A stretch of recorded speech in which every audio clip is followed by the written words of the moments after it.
Welcome to the very first episode of It's My House podcast. There's been a lot of changes recently. Lots of things have been up in the air.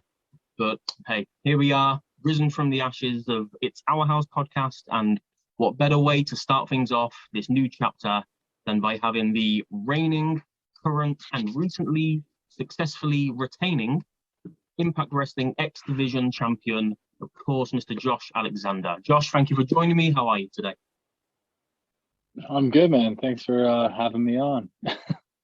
Yeah, man, like I said before, we've been trying to sort this out for a little while. I'm really happy to have you on. I know we don't have a huge amount of time, so I'm not going to keep you for too long. We'll just get right into it. Just a few things that I really wanted to ask you about.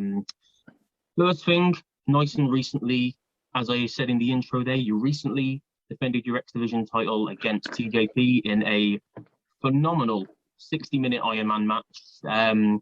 And I know we spoke very briefly on the press pass just a few days before the match. But how did it feel going into that match for you with the pressure of people already saying that it was going to be match of the year? How does that feel for you and TJ as performers going in, having that weight on your shoulders straight away? Well, I know for me that pressure kind of always gets to me in my head before the fact. Obviously, it's something that I'm very mindful of, but like it's weird. I seem to enjoy it, or I seem to thrive in it rather. Anytime I've been put in like a high pressure situation, I don't know if it's OCD or what, but you play through every scenario in your head of how everything might happen or how every problem could arise and how you could solve that problem. But going into a 60-minute Ironman match, you really cannot predict or even begin to even think about everything that may go wrong or like everything you may have to like do to make sure that it's exceptional. So it was kind of like freeing in that sense that there was all this pressure, but then you just had to leave it up to the talent that was in the ring. You had to leave it up to me and TJP.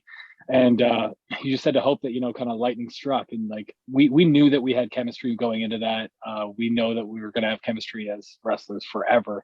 So, the pressure was there, but there was also this like calmness in it as well. Yeah, absolutely. Do you have to prepare differently knowing, because obviously I couldn't wrestle for 5 minutes, let alone 60 minutes. So do you have to prepare differently knowing it's guaranteed to go that long? And what's that like on not just your body, but mentally as well? You must get exhausted like halfway through, surely. No, not at all. Okay. Like I said it in promos leading up to it and stuff. Like I'm kind of regarded as a maniac, especially in pro wrestling circles, of anybody that knows me, especially in my area. Like that's the match I train for every day. I always try to prepare for the most insane possible scenario. And I think an Ironman match is the most, I've said it, most grueling mentally and physically match to be booked in. And it's true. I've been booked in like TLC matches, cage matches, all this different stuff. And like nothing tests you more than an Ironman match. So like when we're talking about training and in the gym, like that's what I prepare for every day. Yeah, absolutely. And it shows, honestly, because it was, I know you've heard this a million times already, but it was a phenomenal match. It was brilliant. I love you guys. I love TJP as well. I love what you've been doing as X Division champion. I knew it was going to be great. I knew you were going to kill it, and you absolutely did. To go from that, obviously, history-making match, you then have made your own bit of personal history in making your NJPW Strong debut. And I know that you were a fan of Japanese wrestling growing up. I saw your tweet just a couple of days ago regarding that. Yeah.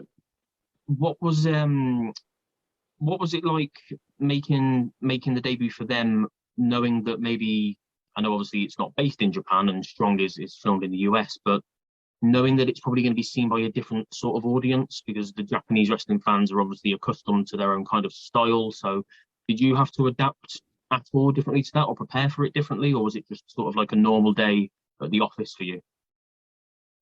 It was kind of a normal day at the office in the sense that like I think my style translates very well to what the Japanese fans are used to, in the sense of like my pro wrestling is very, very sound. From like that's what I pride myself on. I've done a lot of work to make sure that like I can say that without like embellishing it all. But it was certainly nerve-wracking in the sense that it was I've wanted to wrestle in Japan my entire career. I've been wrestling for nearly 16 years. That's a very long time. I have countless friends that have achieved that goal far sooner than I, and I have been told by everybody that I've ever wrestled that came out of Japan, from Marufuji all the way down, that it is insane and ridiculous that I have not wrestled there yet. So it just eats away at me. So I just wanted to make the best of that opportunity and hope that, the right people saw me, and hopefully it translates into me making that, bucket list thing come true one day. Yeah, I was going to follow up by saying I assume that your long-term dream and goal is to actually go over to Japan and wrestle for their main shows. Is there anybody over in Japan that you'd like to wrestle?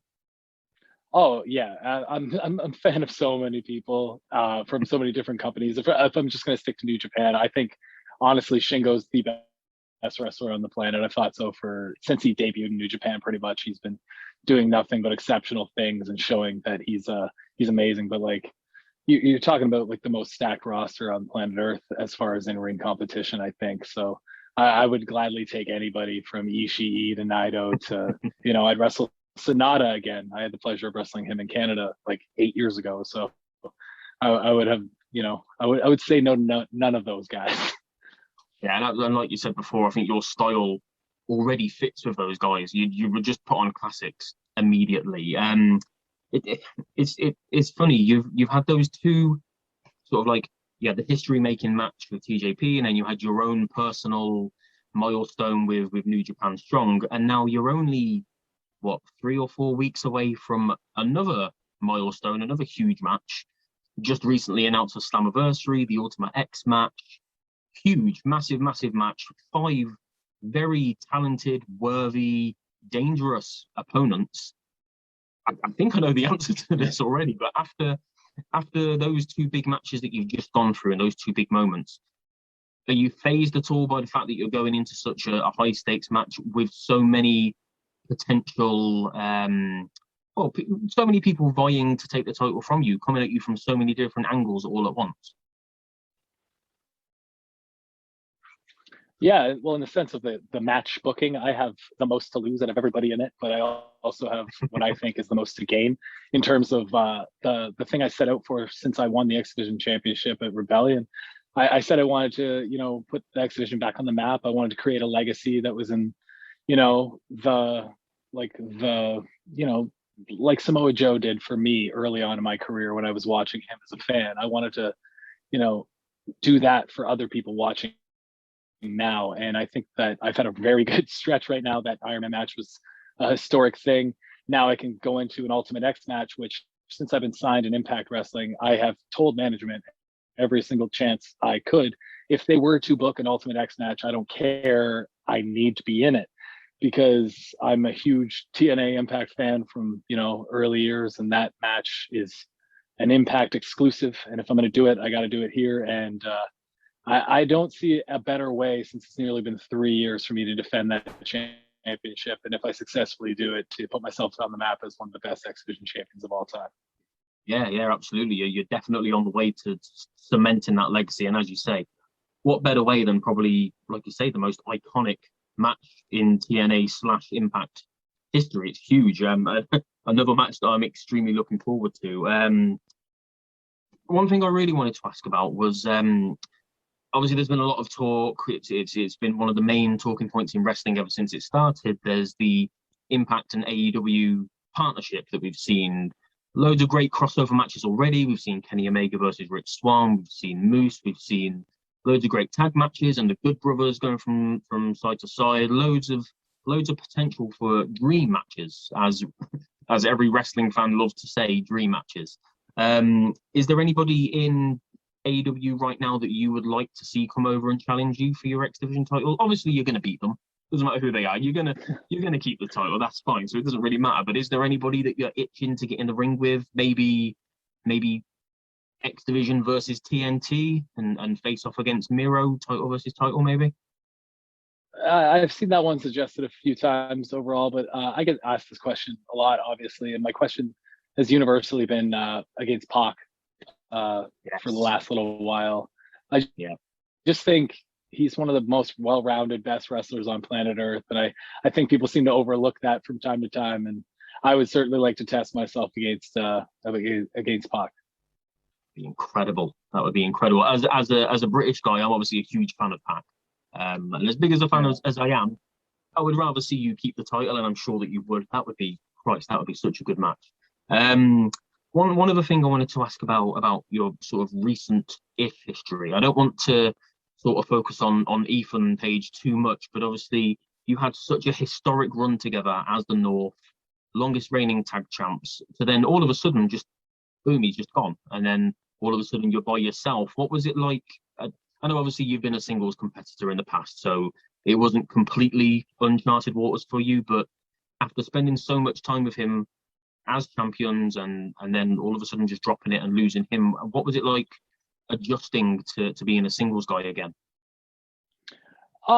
It was a quick transition. We had the year of the pandemic era where we were pretty much exclusively doing tag team matches. So it was a little strange, you know, setting into just being a singles competitor in ring, obviously, but it was exciting. Like, that's the way I can put it.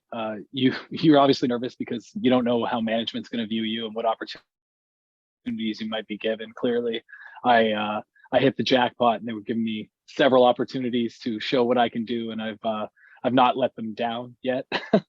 But you know, that was the only uncertainty involved in it. I was just excited for a new challenge because, you know, like I said, when that pressure is high, I seem to always rise to the occasion. I seem to thrive in those situations. So there's no more pressure than being the only one in the ring, the only one responsible. So yeah, absolutely. Do you still keep up on what Ethan's doing? Because I assume you're still good friends and you still keep in touch. Are you checking out much of what he's doing in AEW? yeah, I see stuff. I don't ask anything. I don't want to know anything. I just, you know, want to watch as a fan and be pleasantly surprised. Like, I tuned in, I saw him throw Darby Allin down a set of stairs and, you know, do what he does best and cut one of the most, you know, sought after promos you've seen on AEW in a long time. And, you know, I'm just a fan. So I know he's going to be really successful, and I'm curious to see where the tag team goes with the Men of the Year. Yeah, absolutely. I think that surprised me to see him taken from a tag team with yourself to then just going straight into a tag team again. I know he made a surprise debut in the ladder match. Are you surprised to see him being used straight into a tag team, or would you have thought that he would have gone in as a singles guy to sort of cement his own, you know, introduce himself to the AEW universe just as himself? I mean, I think when you set out, you into a new company, I think obviously your goal would be to be like the biggest single star of all time from the get-go. But coming into a new audience and stuff like that, you got to establish yourself. And I think having the dynamic of him and Scorpio Sky, much like having the dynamic of the two of us in Impact Wrestling, you have two contrasting styles, two contrasting individuals, and I think that's what he plays best off of to show his character. So, like, I think it's a great way to introduce him, and obviously I don't think it's going to last forever. Just, you know, for my personal view, not that I'm giving any spoilers or anything. I don't know anything. Nothing ever lasts forever, especially in tag team wrestling. We've seen that a million times. Would you? Yeah, I mean, exactly. I think I know the answer to this. Would you, if with the whole partnership with Impact and AEW, is there any chance that we might be able to see you guys hook up again as a tag team? I think as fans, we would love to see that, because the North were my tag team of the year. I think everything you guys did together was just incredible. I'm not just saying that because you're here. You know, I am genuinely a huge fan. Yeah, I think we made such a splash in Impact Wrestling and did such a good job with that tag division. Like, we took that tag division from what LAX and the Lucha Brothers were doing right before us, and everybody thought we were going to fall on our ass with it, and we ended up carrying it maybe even further than they did. So, like, it was something that everybody was pleasantly surprised with, except for us. So as a tag team, I think we have incredible chemistry. I think chemistry like that is something that is very rare, and it would be a shame to waste. I think inevitably one day there's too many tag team dream matches that are on the table to, you know, not capitalize on if you're a businessman or a professional wrestling fan. So I wouldn't rule it out, because you never say never in pro wrestling. But you know, we're in separate sandboxes from a company standpoint right now, and that's what it is. I'm very happy at Impact Wrestling. So Good man, and as I say, we're happy to see what you're doing. I'm almost glad, as much as I love the North, I'm happy to see that you guys have had this opportunity to go and show what you can bring as singles competitors. And as I say, we've seen it a million times. Tag teams split up, but they don't split up forever. So, you know, I'm hopeful that we'll see you guys together again. Josh, I think that's all I've got for you today, my friend. Thank you for joining me. I know you're a busy man, so I don't want to keep you too long. Yeah, best of luck for the Ultimate X match. I know you're gonna kill it. I know all 6 guys involved are gonna kill it. I know you're gonna retain the title as well. Everybody watching today, thank you for joining me again as usual. You can find me down the bottom here somewhere. And until next time, thank you and take care.